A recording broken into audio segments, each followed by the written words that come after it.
August 14, 1945, 21:40 hours, Ontario, Canada. The barracks smelled of pine wood and kerosene from the lamps burning at each end of the long room. 42 women sat on their cots, exhausted from the day's work in the camp laundry and kitchen. Outside, the August heat had finally broken, and a cool breeze moved through the open windows. Inside, the women prepared for sleep, the same ritual they had followed for 3 weeks. Wash face, brush hair if you still had a brush, lie down in your dress because undressing felt too vulnerable, too exposed. Then boots on the wooden steps. Heavy. Deliberate. The door opened. A Canadian sergeant stood in the doorway, tall, maybe 40, with a weathered face and a Red Cross armband. Behind him, a younger corporal held a canvas bag. The sergeant cleared his throat and spoke in careful, heavily accented German. "Listen up," he said. "There's been an outbreak of lice in the men's barracks. We need to prevent it spreading here." The women tensed. Lice meant delousing. Delousing meant inspections. Inspections meant humiliation. The sergeant continued. "Starting tonight, you need to sleep without your clothes on. Silence. The kind that crushes the air from a room."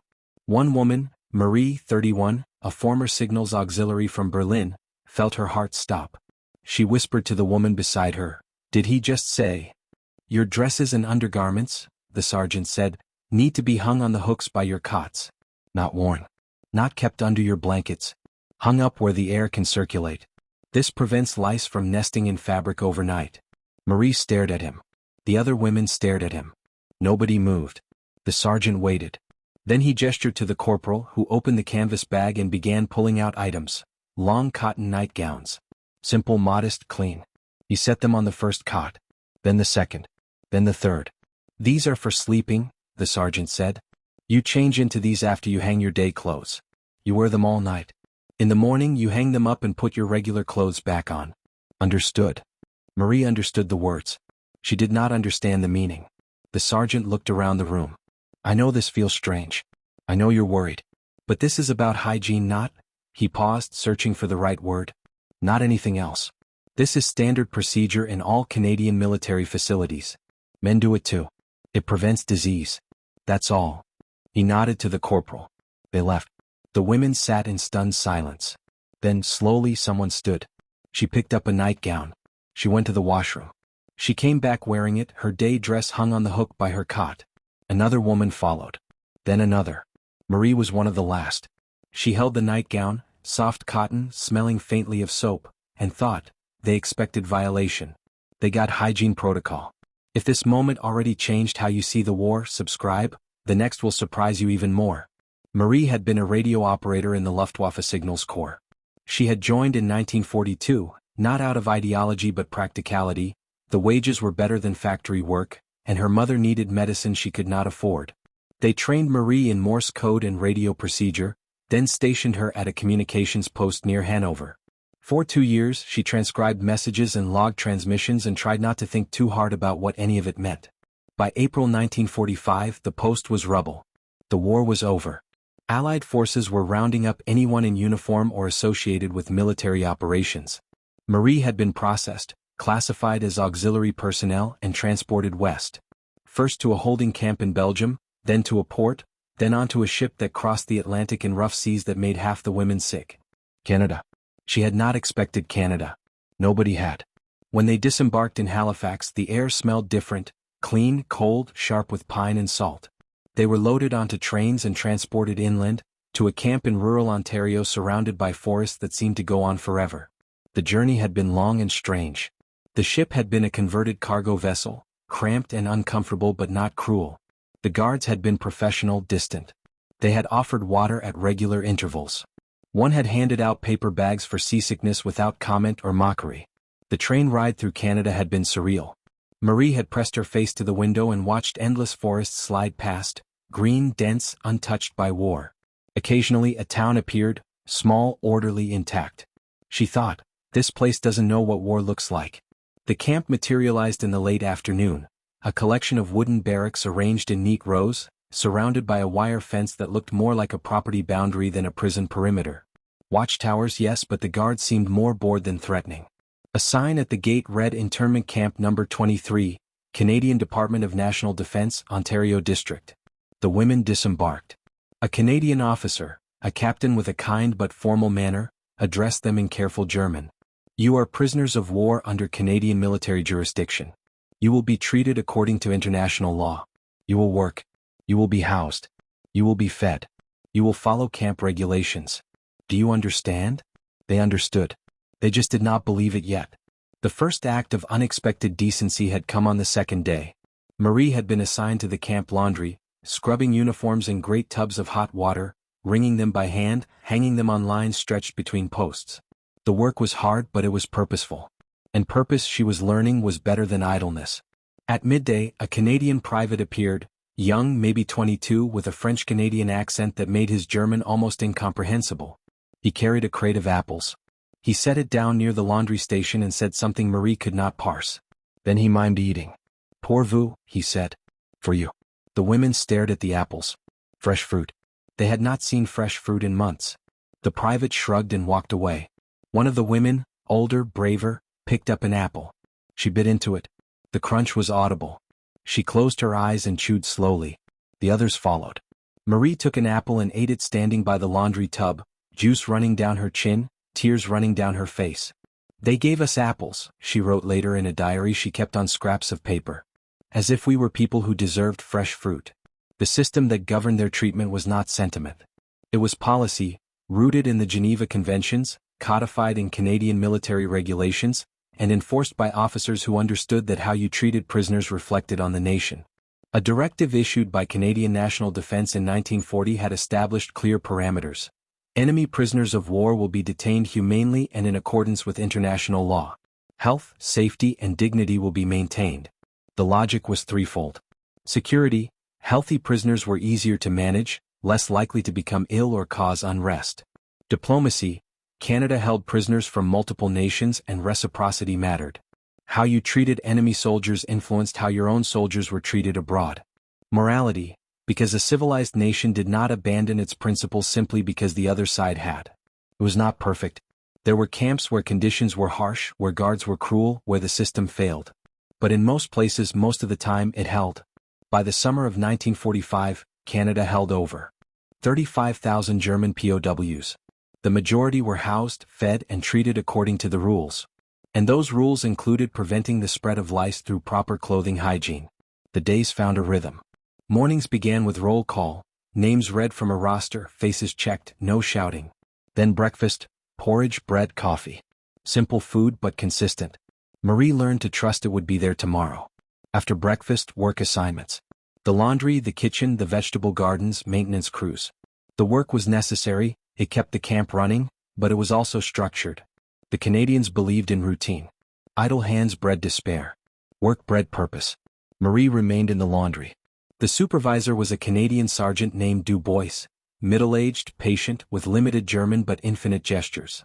He showed them how to operate the industrial washers, how to wring heavy fabrics without injury, how to hang clothes so they dried evenly. He did not shout. He did not hover. He checked in twice a day, asked if anyone needed supplies and left them to work. One afternoon, Marie's hands began to crack and bleed from the hot water and harsh soap. Sergeant Du Bois noticed. He disappeared for 10 minutes and returned with a tin of hand salve. He handed it to her without comment. She took it. Merci, she said, one of the few French words she knew. He nodded. De rain. That evening, she applied the salve and felt the sting of healing. She thought, he noticed my hands. A Canadian soldier noticed my hands and cared. The first night in the nightgowns was strange. The women changed in the washroom, emerged in the unfamiliar garments, and climbed into their cots feeling exposed despite being covered from neck to ankle. Marie lay on her back and stared at the ceiling, listening to the sounds of 42 women breathing in the dark. Nobody spoke. But nobody seemed afraid either. Just adjusting. The next morning they hung the nightgowns on hooks, dressed in their regular clothes and went to breakfast. No guards leered. No comments were made. It was, as the sergeant had said, simply procedure. By the third night it felt normal. By the end of the week, Marie realized she was sleeping better. The nightgown was cooler in the August heat, and the routine of changing clothes signaled to her body that it was time to rest. They told us to sleep in nightgowns, she wrote. I thought it was a trap. It was hygiene. I am learning that not everything is a trap. One day, while Marie was folding sheets, Sergeant Du Bois pulled a photograph from his wallet and showed it to her. A woman with dark hair. 2 children, both girls. Ma femme, he said. My wife. Mes fillas. My daughters. Marie looked at the photograph. The girls were maybe 6 and 8, smiling at the camera. She looked up at Du Bois.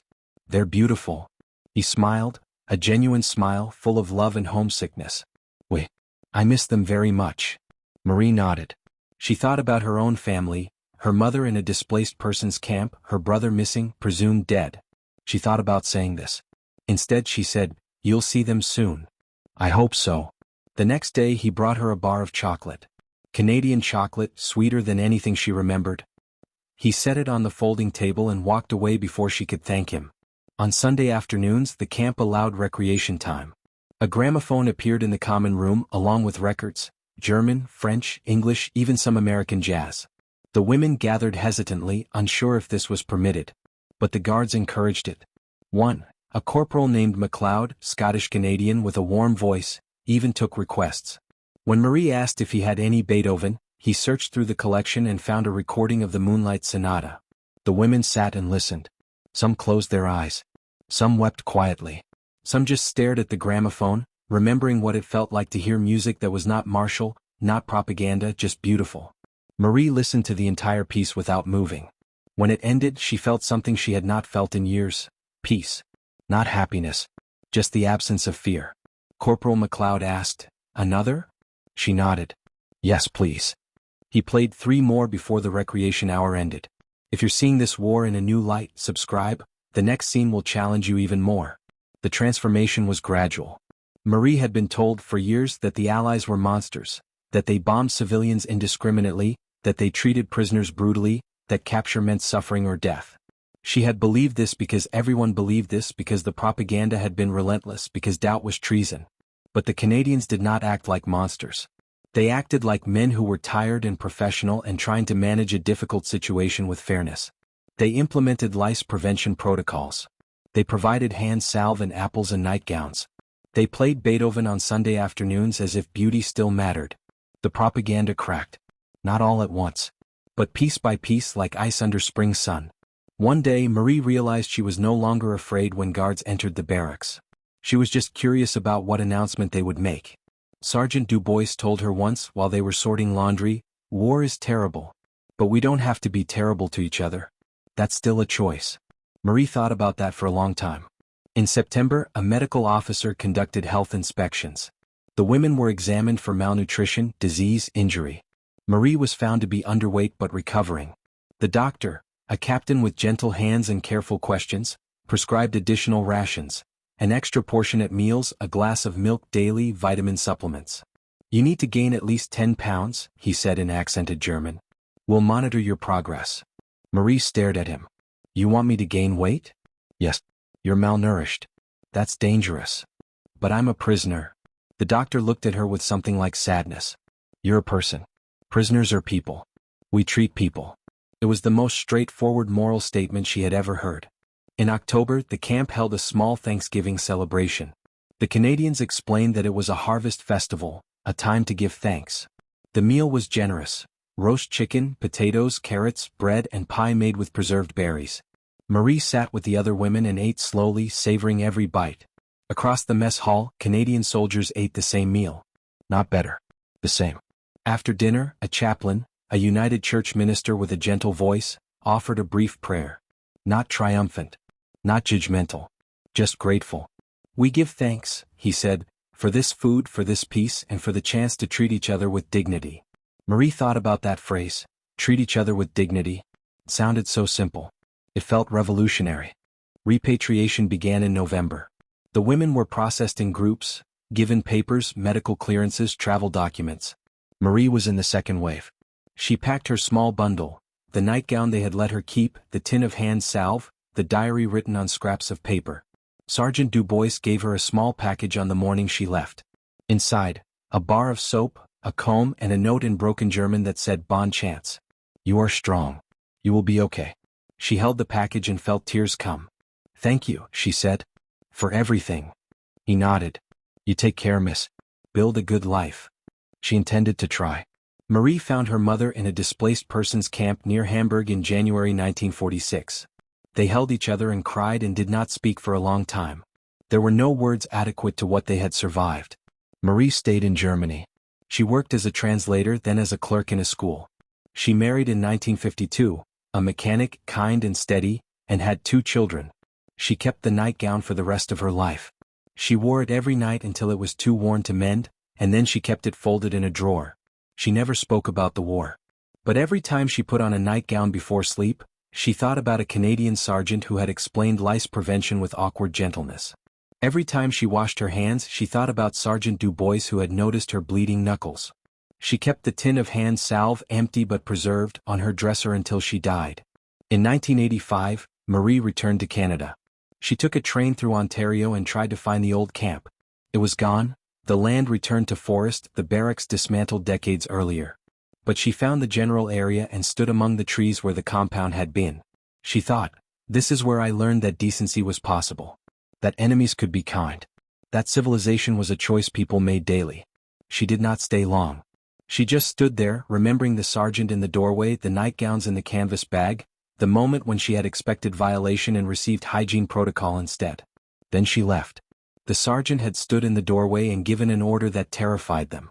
The women had braced for the worst. What they received instead was nightgowns and an explanation about lice prevention. Mundane, procedural, respectful. If this story reminded you that history is written in gestures as much as battles, subscribe. You'll find more truths here than in any textbook. In 2001, Marie died peacefully in her sleep. Her children found a box in her closet, letters, photographs, and a worn cotton nightgown folded in tissue paper.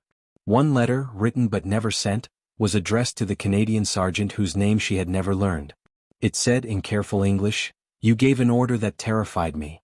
Then you explained it with kindness. You saw my fear and addressed it with respect. You taught me that even in captivity dignity was possible. Thank you."